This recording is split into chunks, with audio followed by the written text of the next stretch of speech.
Hello, this is Lindsay and I'm Virtual Gardener. Today I'm going to start to look at pruning the roses. Now these are at the front of the garden, so if you hear cars going up and down I do apologise. Roses have been cultivated throughout the world over millennia. Indeed, there are all sorts of traditions that are associated with them. For instance, in Jerusalem 2,000 years ago, they were the only thing that were allowed to be cultivated within the city walls. Now apparently that's to do with the fact that they were used in the incense burning within the Holy Temple. So as you can see, roses have a history that go back over a long way. The rose I'm looking at today is actually the oldest one that we have in our garden. We've been here in this house over 30 years, and this was a rose that was there when we arrived, and it was well established then, so it's got quite a good age to it. As you can see, it probably should have been pruned a little while ago, but up until very recently we still had a lot of blooms on it. We had blooms that this year went as far as New Year. So now that the blooming has finished, I will start looking at taking down all of these canes. There are 3 stages to pruning and they're all fairly straightforward. First of all, I'm going to take the tops off and just tidy them up so that we can see what's going on. Then I shall look through the plant and find any dead wood or any canes that are going into the centre of the plant and take those out. And the third stage is then to prune back the height of the canes so that we get it to a level where we want to start the growing season this year. As you can see now, I've changed into some protective gear. Got some nice strong gloves on that protect my hands from the thorny subject, and also a pair of trusty secateurs. As I said, there are 3 parts to the pruning. First of all, I'm just going to nick off the top bits, just so that we can see things a little bit clearer. Goes into the bucket, and just take off those little bits. It's a shame, isn't it, when they don't flower anymore.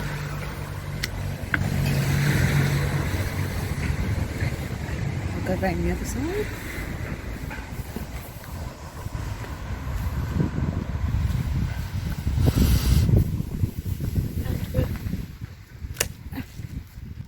These off as well from this side because it's easier to reach.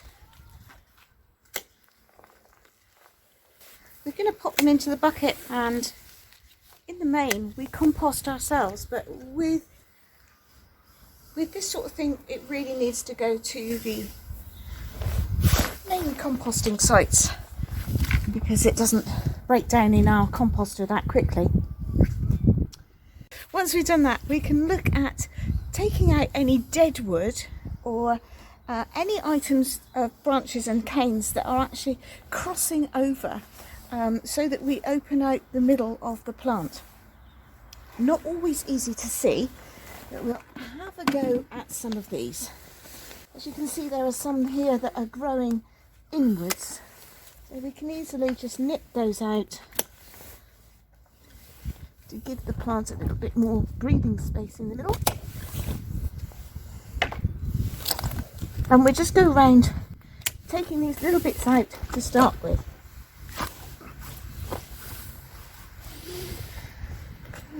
Where do you want me to go next? This one there. Here's another one here.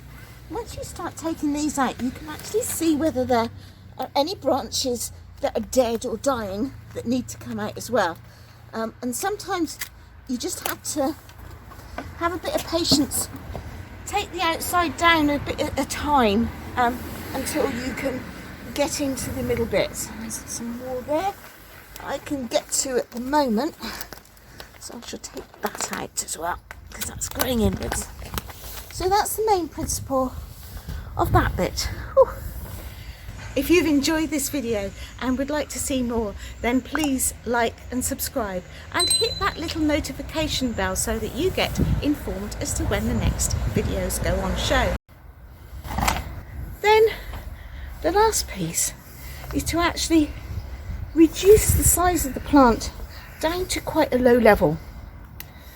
This will then encourage the plant to produce new buds ready for this year's crop as it is now. So what they say is to take it down to an outside bud. Now I'm not going to take this one down too far, but there we can see there's an outside bud there just starting to come through. So about half an inch up above that, and snip it off at an angle, if I can get through. Yeah, this one here. So this has got some buds. Some are on the inside, as you can see there.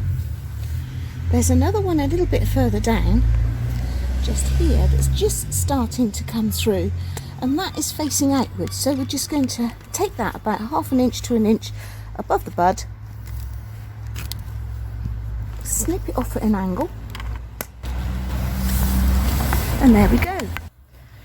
There is a reason that we take these off at an angle, and that's because it helps to get the rain washing off the cut. Otherwise, if it's a straight cut, you've got a risk of the rain getting into the actual branch itself and rotting it. So I'm now going to go round and continue with the rest of this plant. I'll be back shortly to show you how it finishes up. Well, that's a good way of keeping warm in the winter. Come outside and do a bit of gardening where you can. Now, while I was actually taking these canes off of the plant, I came across a couple that were shaped really nicely so that I can pop those into the ground and bring on another couple of roses. It's always nice to have something to replenish what you've got already. And meanwhile, here we go. That's what my Floribunda Rose looks like at the moment. And it's going to obviously stem from there, and hopefully in the spring it's spring back into life and we'll end up with a really good amount of blooms. At this time of year, and perhaps into the spring, it's also quite a good idea to give it a little bit of feed. Most of this can be organic, and traditionally it's been well rotted stable manure that's gone onto the base of plants. I'll just show you though, the suggestion is that you don't go too near to the main trunk of the plant, because there's a risk that when it goes down into the roots it will actually burn the plant. So make sure that you just put a ring around the outside of the plant and then put some mulch on it. Any mulch will do, and leave it there for the spring to come. You can of course use man-made fertilizer for roses, and this can be bought in local stockists. Just make sure that you apply as per the manufacturer's instructions. Throughout the growing season, you can also give your plants some tea leaves. They like tea leaves around the base of the plant, and they also like ground coffee. But please make sure that you put any coffee on the base sparingly, as again this has a tendency to burn the plant. I think that's about all for now. I don't think there's much else we can do except for let nature take its course. So for now, goodbye from the virtual gardener and happy pruning.